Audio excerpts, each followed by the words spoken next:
नमस्कार, स्वागत है आप सभी का 18 स्वदेश पर। मैं हूं आपके साथ सौमित्र बुद्धकर। आप देख रहे हैं मार्केट पर हमारी खास पेशकश कल की तैयारी। आइए बता दें क्या खास लाए हैं आज इस शो में हम आपके लिए। बाजार में इस शानदार तेजी पिछले कुछ समय से चल रही थी। पिछले 5 दिनों की उस तेजी पर आज ब्रेक लग गया। बाजार जाकर नेगेटिव टेरिटरी पर बंद हुए हैं। फोकस हमारा रहेगा पीएलआई स्कीम में, जहां पर कई 75 आवेदन को मंजूरी मिल गई है और कई बड़ी लिस्टेड कंपनियां टाटा मोटर्स, एमएनएम जैसी जिनको मंजूरी मिली है। सरकार को बहुत शानदार रिस्पांस मिला है। इन कंपनियों के लिए इसका क्या मतलब है, जानेंगे अपने एक्सपर्ट से। साथ ही कल क्या स्ट्रैटेजी होनी चाहिए आपकी, खरीदारी की या बिकवाली की, जानेंगे अपने एक्सपर्ट्स की रणनीति।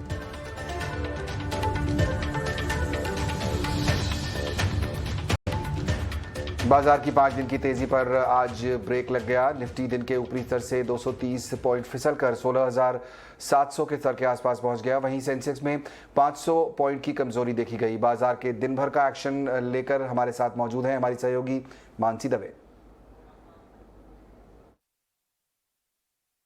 बिल्कुल। तो यहाँ पर देखिए जिस तरह से शुरुआती दौर में हमने बाजार में एक्शन देखा, उसके बाद बाजार में 5 दिनों की 5 सेशंस की जो तेजी थी उस पर ब्रेक लगता हुआ दिखा। और एक समय ये भी था जब सेंसेक्स में 1000 पॉइंट्स के क्रैश डाउन मोमेंट देखने को मिला। गिरावट हावी होती हुई जरूर नजर आई। ऑफकोर्स यूएस फेड की 2 दिवसीय बैठक जो है वो एक बड़ा इवेंट है और कल जब नतीजा निकल कर आएगा तो उस पर भी बाजार रिएक्ट करता हुआ दिखेगा। और उससे ठीक पहले भी कॉशियस नजर यहाँ पर हमने जरूर देखा। लेकिन बाजार ने आखिरी घंटों में रिकवरी की कोशिश की और रिकवरी में कामयाबी भी मिली। हमने देखा निफ्टी में करीब 100 पॉइंट की रिकवरी दिखी, सेंसेक्स 400 पॉइंट रिकवर होता हुआ दिखा, बैंक निफ्टी 300 पॉइंट्स तक रिकवर और मिड कैप में भी 150 अंकों तक की रिकवरी हमने देखी। हालांकि बाजार में जब क्लोजिंग हुई तो लाल निशान के साथ कमजोरी का दबाव था, लेकिन रिकवरी मोड जरूर आता हुआ हमने एक बार देखा। निफ्टी में top gaining momentum Tata consumer में देखने को मिला। अच्छी तेजी के बीच यहाँ पर ट्रेड देखने को मिला। महिंद्रा एंड महिंद्रा में तेजी के बीच कामकाज था। श्री सीमेंट, मारुति सुजुकी, सिप्ला जैसे काउंटर्स अच्छी बढ़त के साथ ट्रेड किए जा रहे थे। कमजोरी का दबाव हिंडाल्को जैसे स्टॉक में देखने को मिला। ओएनजीसी हमने देखा करीब लाल निशान के साथ ही बिकवाली का दबाव दिन भर इसमें ट्रेड देखने को मिला। वहीं टाटा स्टील, कोल इंडिया, जेएसडब्ल्यू स्टील जैसे काउंटर्स में लाल निशान के साथ बिकवाली हावी होती हुई दिखी। गेनिंग मोमेंटम अगर सेक्टर स्पेसिफिक देखने की कोशिश करें, सिर्फ और सिर्फ एक सेक्टर था, एक पॉकेट था जहां पर अच्छी तेजी के बीच कामकाज हमने देखा और वो था ऑटोमोबाइल सेक्टर। निफ्टी ऑटो में हमने आज अच्छी बढ़त के बीच कामकाज देखा और एकमात्र सेक्टर जो कि तेजी के बीच ट्रेड कर रहा था। इसका एक न्यूज बेस्ड इंपैक्ट भी, एक न्यूज बेस्ड रीजन भी था। ऑटो पीएलआई से जुड़ी जो खबरें आती हुई दिखी, इससे जुड़े अपडेट्स 18 स्वदेश ने आपको पहले ही बताए थे और आज इस खबर पर मोहर जो लगती हुई दिखी उसका एक पॉजिटिव इंपैक्ट था जो कि स्पेस पर पड़ता हुआ दिखा। ऑटो से जुड़े तमाम स्टॉक्स में अच्छी तेजी देखने को मिली, लेकिन IT, metal, private bank space में हमने कमजोरी का दबाव ही देखा। कुछ तमाम स्टॉक्स अगर हीट मैप को देखें, लास्ट मोमेंट में आखिरी घंटों में भी हमने देखा कि कमजोरी के साथ ही ट्रेड करते हुए दिख रहे थे। Bajaj auto, Divi's lab to name a few, यहाँ पर आईओसी, एचडीएफसी लाइफ जैसे काउंटर्स में लाल निशान के साथ ट्रेड देखने को मिला। ओएनजीसी, कोल इंडिया बुरी तरह से टूटते हुए, लेकिन इसका उतार चढ़ाव में कमजोरी में Tata consumer, MNM, Shree cement, Cipla जैसे मैंने कहा बाजार को संभालते हुए दिखे। तो क्लियरली यहाँ पर एक वॉलेटाइल सेशन दिखा और कमजोरी के साथ बाजार ने रेड में क्लोजिंग की। लेकिन अब देखना होगा कि यूएस फेड का जो नतीजा निकल कर आता है कल, उस बाजार उस पर किस तरह से रिएक्ट करते हैं, उस इवेंट से पहले किस तरह का रिएक्शन आता हुआ दिख रहा है और दिखता है, और इवेंट के बाद भी किस तरह के लेवल्स नजर आते हैं। बिल्कुल, और कई एक्सपर्ट से भी हमने दिन भर में बात की। नेपियन कैपिटल के मैनेजिंग पार्टनर गौतम त्रिवेदी ने हमसे बातचीत में कहा कि बाजार में मैक्रो चिंता लंबे समय तक रहेगी। उनके मुताबिक सिर्फ क्रूड के भाव ही नहीं बल्कि सभी कमोडिटीज के दामों पर नजर रखने की इस वक्त सख्त जरूरत है।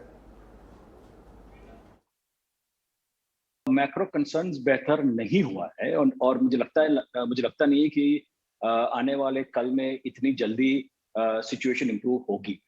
इसकी कई वजह हैं। नंबर 1 ऑफ कोर्स कि जो रशिया और यूक्रेन की वॉर बेकरार चालू है, वो मतलब लगता तो नहीं है कि आने वाले हफ्ते या 10 दिन में खत्म हो जाएगी। दूसरा ये प्रॉब्लम है कि जो सैंक्शंस अमेरिका और वेस्टर्न यूरोप ने जो इम्पोज की है रशिया पे, ये सैंक्शंस शायद जो लड़ाई खत्म भी हो जाए, वॉर खत्म भी हो जाए, लेकिन ये सैंक्शन मुझे लगता है कि कम से कम 1 साल तक तो रहेंगे ही, जब तक एक कुछ फैसला ना होए कि ये रशिया पे इवेंचुअली वेस्टर्न कंट्रीज को क्या करना है। तो ये सैंक्शंस की वजह से जो हमने नॉट ओनली क्रूड ऑयल, लेकिन आप देखिए कि गेहूं, कमोडिटीज, एल्यूमिनियम, निकल, ये हर एक कमोडिटीज में जहां रशिया दुनिया का श्रेष्ठ नहीं तो नंबर 2 या नंबर 3 प्रोड्यूसर है, ये पूरा जो ट्रेड है उसकी वजह से मुझे लगता है कि कमोडिटी प्राइस इन्फ्लेशन जो महंगाई आई है वो रहेगी और जाएगी नहीं। जो सप्लाई साइड कंस्ट्रेंट है रशिया और यूक्रेन की वजह से, वो चलता रहेगा और मुझे लगता नहीं है कि सिर्फ अपने को या मार्केट को क्रूड पे फोकस करना चाहिए। आप पूरी कमोडिटी बास्केट को देखिए और तब जाके आपको अंदाज होगा कि फेड जो रेट्स बढ़ाएगा, मुझे लगता है कि 50 बेसिस पॉइंट्स तो शायद करेंगे। जो 50 बेसिस पॉइंट करेंगे तो किसी को सरप्राइज नहीं होनी चाहिए, किसी को आश्चर्य नहीं होना चाहिए, क्योंकि ये पूरा कमोडिटी बास्केट फेड देखती है, नॉट ओनली क्रूड ऑयल। तो कई सारे मैक्रो फैक्टर्स हैं जिन पर फोकस रखने की ज़रूरत है, सिर्फ क्रूड ही नहीं बाकी कमोडिटीज़ को भी नज़र में रखनी चाहिए अपना पोर्टफोलियो बनाने से पहले। हमारे दो खास मेहमान हमारे साथ अब जुड़ गए हैं, आशीष महेश्वरी और कुश बोरा। आप दोनों का बहुत बहुत स्वागत। कुश, आपसे शुरुआत करना चाहूँगा। जिस तरह हमने देखा बाजार काफ़ी वॉलेटाइल रहे शुरुआती ट्रेड में, उसके बाद हमने अंत में नेगेटिव क्लोज ही दिया, 16,700 के नीचे का क्लोजिंग। क्या मायने निकालता है निकाला है आपने आज इससे? नमस्कार सौमित्र, आपके सारे दर्शकों को भी नमस्कार। देखिए ये अब इवेंट के बाद तो हम सारे ही जैसे कहते हैं we are on genius in hindsight, तो इवेंट के बाद ये कहना बड़ा इजी होगा कि नहीं ये तो फॉल आना ही था। लेकिन अगर हम कुछ फैक्टर्स और डेटा को कंबाइन करें तो एक डिप तो मार्केट में डेफिनेटली देखिए बन रही थी। 16,500 16,600 के आसपास का एक पुट बेस था और 16,900 और 17,000 के आसपास का कॉल बेस था। मार्केट्स ऑलरेडी उसी के आसपास खुले थे आज जब खुले, प्लस एक इवेंट भी था, तो उसके पहले मार्केट्स पोजीशन जरा हल्की करना चाहेंगे। 5 दिन की अच्छी रैली थी तो उसके चलते जरा सा प्रॉफिट टेकिंग मार्केट में आना लाजमी था। दैट सेड, अभी भी अगर हम डेटा की बात करें तो एक इंटरेस्टिंग डेटा ये निकल के आ रहा है कि 17,000 के पुट ऑप्शन में जरा सा बेस बनता हुआ देखा गया है ऑन द मंथली ऑप्शंस। तो ये कहीं ना कहीं दर्शाता है कि शायद मार्केट में अंडरलाइन स्ट्रेंथ है। तो एक event out of the way हो जाए, फिर एक पॉजिटिव बायस के साथ मार्केट्स में ट्रेड किया जा सकता है। एक सिमिलर ट्रेंड बैंक निफ्टी में भी देखा गया है, बहुत सारे पुट्स पे राइटिंग देखी गई है। तो कहीं ना कहीं मार्केट चाहता है कि ऊपर जाए, लेकिन इवेंट के पहले जरा सा सतर्क होना तो लाजमी है। बिल्कुल, इवेंट से पहले थोड़ा सतर्क होना लाजमी है और ज़रूरी ये है कि ऐसे में बहुत स्टॉक स्पेसिफिक होकर अप्रोच किया जाए बाजार को। स्टॉक्स पे शुरुआत करते हैं चर्चा करने की। पहले आपको ये खबर बता दें, ईटी नाउ स्वदेश की खबर पर मुहर लगी है और सरकार ने ऑटो पीएलआई के 75 प्रस्तावों को मंजूरी दे दी है। और डिटेल के साथ मेरे सहयोगी समीर दीक्षित हमारे साथ जुड़ रहे हैं। समीर, बताइए क्या डिटेल्स हैं आपके पास? जी बिल्कुल, ये सबसे पहले हमने बता दें कि किस तरीके से सरकार को ऑटो पीएलआई स्कीम में जबरदस्त रिस्पांस मिला है, उसी खबर पे मुहर लगी है। खबर कुछ यूं है कि सरकार को अब तक 75 प्राइवेट प्लेयर्स है, जिसमें टोयोटा, जिसमें हीरो मोटोकॉर्प, मारुति सुजुकी, बोश, टीवीएस, लुकास टीवीएस, ऐसे जितने भी दिग्गज प्राइवेट प्लेयर हैं जो ऑटो सेक्टर में हैं, उन सभी ने सरकार को एक तरीके से कमिट किया है निवेश को लेकर के। और ये जो निवेश का कमिटमेंट है वो 74,850 करोड़ रुपए का है। प्रोडक्शन लिंक्ड इंसेंटिव स्कीम के लिए 74,850 करोड़ के निवेश का जहां पर एक तरीके का भरोसा सरकार को मिला है। और इसमें अच्छी बात यह है कि जहां पहले सरकार को ये उम्मीद थी कि इस पूरी ऑटो पीएलआई स्कीम में तकरीबन 42,000, आप मोटे मोटे तौर पर अगर ले लें तो तकरीबन 45,000 करोड़ के निवेश की उम्मीद थी, और अब जब एक्चुअल में जो सरकार को कमिटमेंट मिला है वो 74,000 करोड़ रुपए से ज्यादा है। तो एक जबरदस्त रिस्पांस यहाँ पर मिला है। और अगर स्कीम के खाके को देखें तो कुछ यूं है कि वित्त वर्ष 2024 से इंसेंटिव इन कंपनियों को मिलना शुरू हो जाएगा जो सफल आवेदक रही हैं, और ये इंसेंटिव जो उनको दिया जाएगा वो उनके इंक्रीमेंटल वैल्यू पर होगा। जितना उनका वॉल्यूम बढ़ता जाएगा साल दर साल, उसके आधार पे उन्हें इंसेंटिव दिया जाएगा। और कंपोनेंट के लिए ये जो इंसेंटिव होगा वो 8 से 13% की रेंज में होगा, जबकि जो ओईएम्स है उनके लिए ये इंसेंटिव उनके इंक्रीमेंटल सेल्स वैल्यू पर 13 से 18% की रेंज में रहने वाला है। तो एक ऑटो सेक्टर के लिए जबरदस्त यहाँ पर सरकार को रिस्पांस मिलता हुआ नजर आ रहा है। और भी अगर इसके ब्रेकअप्स में हम देखें तो जो चैंपियन कंपोनेंट स्कीम है उसमें सरकार को करीब 30,000 करोड़ का निवेश या कमिटमेंट प्राइवेट प्लेयर से मिलता हुआ यहाँ पर दिख रहा है। तो ऑटो सेक्टर के लिए बड़ी खबर, जिसमें सरकार को पीएलआई स्कीम के लिए प्राइवेट प्लेयर से जबरदस्त रिस्पांस मिला है। और इसका लक्ष्य यही है स्कीम का कि आने वाले 5 सालों में मेक इन इंडिया या आत्मनिर्भर भारत में सेक्टर को बेहतर दिशा में लेकर के जाया जा सके। शुक्रिया समीर उस पूरी जानकारी के लिए। आशीष, आपको भी चर्चा में शामिल करते हैं। सरकार के लिए तो अच्छी खबर, क्योंकि बहुत अच्छा रिस्पांस मिला यहाँ पर पीएलआई स्कीम के तहत। जितना सरकार उम्मीद कर रही थी, ऑलमोस्ट पूरा तो नहीं लेकिन ऑलमोस्ट दुगना रिस्पांस यहाँ पर कंपनी को, सरकार को मिला है। 75 कंपनियों को यहाँ पर अप्रूवल भी मिल गया है सरकार की तरफ से। जो लिस्टेड प्लेयर्स हैं इसमें अशोक लेलैंड हुए, टाटा मोटर्स है, बजाज ऑटो, टीवीएस, आपको किस तरह का फायदा उन्हें मिलते हुए दिखता है? क्या आपको लगता है कि एक अपॉर्चुनिटी है शेयर मार्केट के लिहाज से? क्या आप इन स्टॉक्स को देखना चाहिए? बिल्कुल सौमित्र, मैं आपकी बात से सहमत हूँ। स्टॉक मार्केट में यदि इन्वेस्ट करना है तो बिल्कुल एक अच्छी अपॉर्चुनिटी है, क्योंकि एक शॉट इन द आर्म है इस पर्टिकुलर सेक्टर के लिए। और 45,000 करोड़ रुपए के आसपास जो इंसेंटिव जो निवेश होगा वो ओईएम्स करेंगे, और एक बहुत सिग्निफिकेंट बात है 30,000 करोड़ का निवेश ऑटो एंसिलरी भी करने वाले हैं। तो ये जो डेवलपमेंट है काफी पॉजिटिव है, और मेरा मानना है यहाँ पर जो मेजर बेनिफिशियरी रहेंगे, जो मेजर एक्सपोर्टर है, क्योंकि अब काफी बड़ा एक्सपोर्ट रिलेटेड मार्केट डेवलप करेंगे जो भी बड़े प्लेयर्स हैं यहाँ पे, इंडिया को अपना हब बनाते हुए।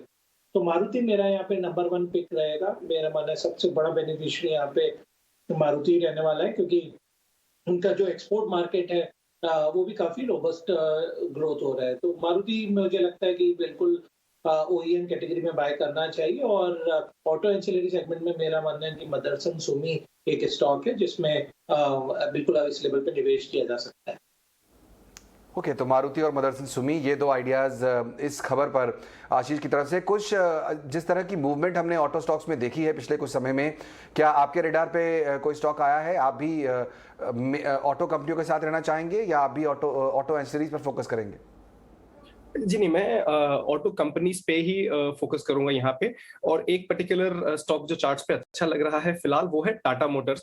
200 डीएमए के ऊपर स्टॉक आया है कुछ दिनों पहले, अभी हाल फिलहाल उसी के आसपास ट्रेड कर रहा है, बट 400 और 405 के करीब स्टॉक का अच्छा सपोर्ट है। तो मारुति, जैसा आशीष ने ऑलरेडी बता दिया है, कोई और अगर एक पिक चाहें तो टाटा मोटर्स यहाँ से भी अच्छा लगता है बाय करने के लिए।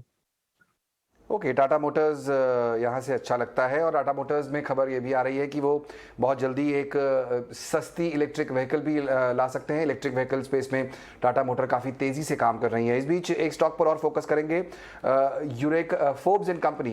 इसके डीमर्जर के बाद कल यूरेका फोर्ब्स की लिस्टिंग होगी। इस पर और डिटेल्स दे रही है मेरी सहयोगी विनी मोतीवाला। विनी, बताइए। यूरेका फोर्ब्स जो फ्लैगशिप कंपनी है, जिसकी वो एक्वागार्ड की फ्लैगशिप कंपनी है, वो लिस्ट होने वाली है कल। और ये एक्चुअली एक स्पिन ऑफ है, डी मर्जर है फोर्ब्स एंड कंपनी से। और ये डी मर्जर क्या हो रहा है, उनका जो एयर प्योरीफायर पार्ट है, वो वैक्यूम क्लीनर, सिक्योरिटी सॉल्यूशंस, ये सब डीमर्ज करके आएगा यूरेका फोर्ब्स कंपनी में। तो ये डीमर्ज कंपनी कल से लिस्ट होगी। नाउ ओवरऑल ये इनकी रेशियो का है। रेशियो की बात करें तो 1 share of Forbes company limited को 15 शेयर मिलेंगे ये यूरेका फोर्ब्स की कंपनी में। तो श्योरली एक अच्छे रेशियो पे भी मिल रहा है। और ये कंपनी की रेवेन्यू भी काफ़ी अच्छी है। काफ़ी अच्छा रेवेन्यू पार्ट जो फोर्ब्स एंड कंपनी का था वो यूरेका फोर्ब्स से ही आता था। तो 9 मंथ FY22 की जो रेवेन्यू है वो है 1775 करोड़ रुपीज़। और इबिटा लॉस आ रहा था इनका, बट मेनली ये है ये टाइम FY22 9 मंथ पीरियड में इबिटा लॉस क्यों था, क्योंकि ये इम्पेयरमेंट ऑफ गुडविल था जो स्पिन ऑफ की है, उसकी वजह से एक लॉस आ रही थी। बट उसके अलावा लिस्टिंग प्राइस की बात करें तो लिस्टिंग प्राइस तो कल ही पता चलेगी, पर कैलकुलेशन बेसिस पे अगर बात करते हैं तो लिस्टिंग प्राइस क्या आएगी कि जो रिकॉर्ड डेट होती है स्पिन ऑफ की, उसके पहले की जो लिस्टिंग प्राइस है फोर्ब्स एंड कंपनी की माइनस द रिकॉर्ड डेट की प्राइस, वो होगी लिस्टिंग प्राइस। तो इसके हिसाब से अराउंड 5,000 की लिस्टिंग प्राइस होगी। पर ये सिर्फ कैलकुलेशन के हिसाब से, पर श्योरली वॉच आउट करेंगे कि कल लिस्टिंग क्या होगी। पर भूलिए मत कि कल यस्टरडे हमने बज ऑन द स्ट्रीट की थी, वो क्या थी कि प्रतीक पोटा ज्वाइन करने वाले हैं ये कंपनी को, यूरेका फोर्ब्स को, as the CEO of the company. और उनकी पास्ट जो स्टिंट है वो भी काफ़ी अच्छी रही थी जुबिलेंट फूडवर्क में।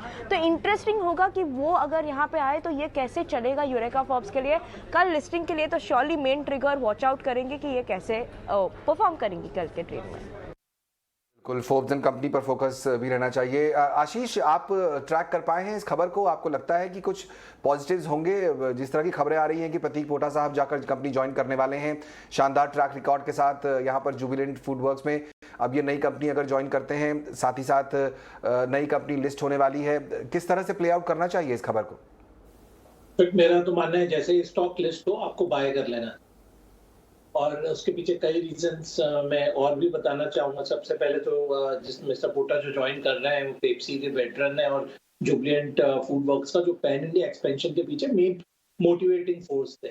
तो बिल्कुल यूरेका फॉर्ब्स चूंकि एक ऑलरेडी एस्टेब्लिश कंपनी है जिसकी पैन इंडिया प्रेजेंस है, तो आई एम श्योर कि उनके बहुत बड़े कुछ और प्लान्स होंगे जिनको वो एक शेप देंगे। तो बिल्कुल मेरा मानना है जो उनका एक्वागार्ड बिजनेस या वैक्यूम क्लीनर के साथ में जो उन्होंने एसी बिजनेस में भी फॉरेन किया है, तो वो भी एक बड़ा आगे जाकर मिस्टर पोटा के आने के बाद में एक शेप लेगा। तो मेरी सलाह बिल्कुल स्टॉक को बाय करने की रहेगी लिस्ट पर, और ये लंबी अवधि में बिल्कुल एक डार्क हॉर्स बनने का इसमें अच्छा पोटेंशियल है। बिल्कुल, तो लंबी अवधि में डार्क हाउस बनने का पोटेंशियल है। कल जब शेयर लिस्ट हो तो उसको तुरंत बाय कर लेना चाहिए, ऐसा आशीष की सलाह है। जुबिलेंट फूडवर्क्स की चर्चा हो रही है तो मैं कुछ आपसे जानना चाहूंगा। हमने देखा कल जोरदार क्रैक आया ये खबर आने के बाद कि पोटा साहब ने वहां से रिजाइन कर दिया है। हमने ईटी नाउ स्वदेश पर अपने दर्शकों के लिए रिसर्च भी निकाल के सामने दी कि जब प्रतीक पोटा साहब थे वहां पर मैनेजमेंट में, तो किस तरह कंपनी ने लीप्स एंड बाउंड्स जो है ग्रोथ दिखाई थी, जोरदार स्टॉक ने भी परफॉर्मेंस दिया था। अब मेरा पॉइंट ये है कि एक बड़ा टॉप मैनेजमेंट मूव कर रहा है, लेकिन कंपनी का एक बेसिक बिजनेस रेडी है, वो फिलहाल कुछ समय शायद ऑटो मोड पे चलता रहे। तो ये स्टॉक जो अब 2524 के भाव पर खड़ा है, आज तो बिल्कुल फ्लैट था, क्या यहां पर जुबिलेंट फूडवर्क्स पर आपको एंट्री लेनी चाहिए इन लेवल्स पर?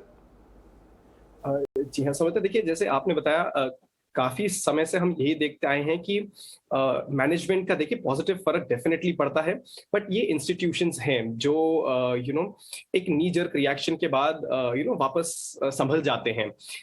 ये एक जरा सा ग्लोबल व्यू था इस स्टॉक पे। अगर मैं स्पेसिफिकली टेक्निकल और लेवल्स की बात करूं तो देखिए 4000 से जो स्टॉक में फॉल आना शुरू हुआ था, कहीं ना कहीं इसमें स्पर्ट्स आए थे, लेकिन कहीं मीनिंगफुल स्पर्ट नहीं आए, जिसे हम लोअर हाइस कहते हैं। कंटिन्यूसली स्टॉक वो बनाता गया और कुछ समय पहले अब तो इसके शॉर्ट टर्म एवरेजेस जो हैं वो क्रॉसओवर करके आ गए हैं अपने लॉन्ग टर्म से, यानी मीडियम टर्म ट्रेंड भी स्टॉक का नेगेटिव है। तो मैं फिलहाल इस स्टॉक में नहीं एंटर करना चाहूंगा। अगर किसी के पास हो तो 2470 के स्टॉप लॉस से एक बार के लिए इसमें खड़े रह सकते हैं, बट अगर ये स्टॉप लॉस निकल जाता है तो सलाह रहेगी कि इस स्टॉक से एग्जिट कर लिया जाए। ओके, तो वो स्ट्रैटेजी जुबिलेंट फूड पर हमने देखा काफ़ी ज़्यादा वॉलेटाइल ये स्टॉक रहा था। देखते हैं आने वाले समय में कैसा मूव दिखाता है।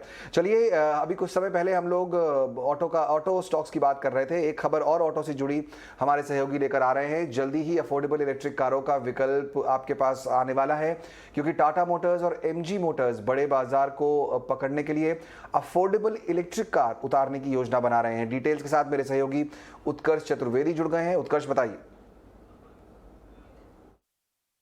देखिए, इस समय जब आप ईवीज़ को देखते हैं तो ईवीज़ इस समय महंगी हैं और बड़ी हैं, क्योंकि या तो सेडान है या एसयूवीज़ हैं। लेकिन टाटा मोटर्स इस कहानी को बदलना चाहता है। अभी भी उसके पास 70% से ज़्यादा का मार्केट शेयर है, बट अब कंपनी कोशिश कर रही है चैलेंजर सीरीज़ लाने की। जो चैलेंजर सीरीज़ है उसमें इस समय कंपनी 8 लाख का number internal target R&D team को दिया गया है। 8 लाख के अंदर आपको हैचबैक ईवी निकालनी है, और ये 8 लाख ऐसा नहीं है कि कुछ भी करके एक ईवी बनानी है।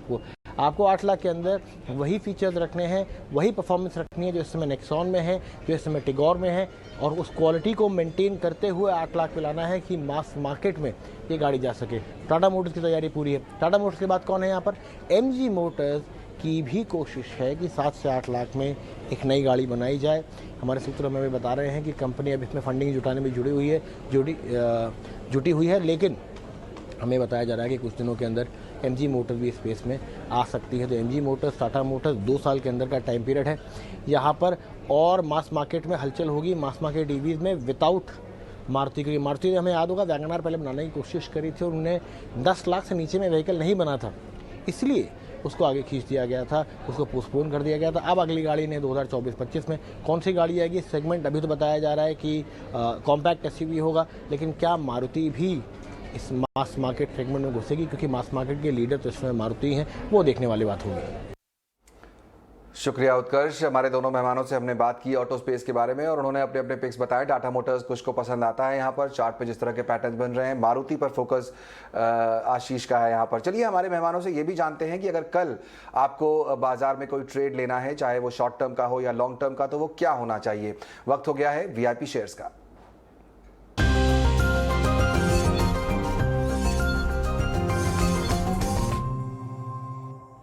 आशीष, आपसे शुरुआत करता हूं। अगर कल के दिन बाजार में कोई ट्रेड लेना है किसी को, तो कौन से स्टॉक आइडियाज आपके दिमाग में हैं फिलहाल?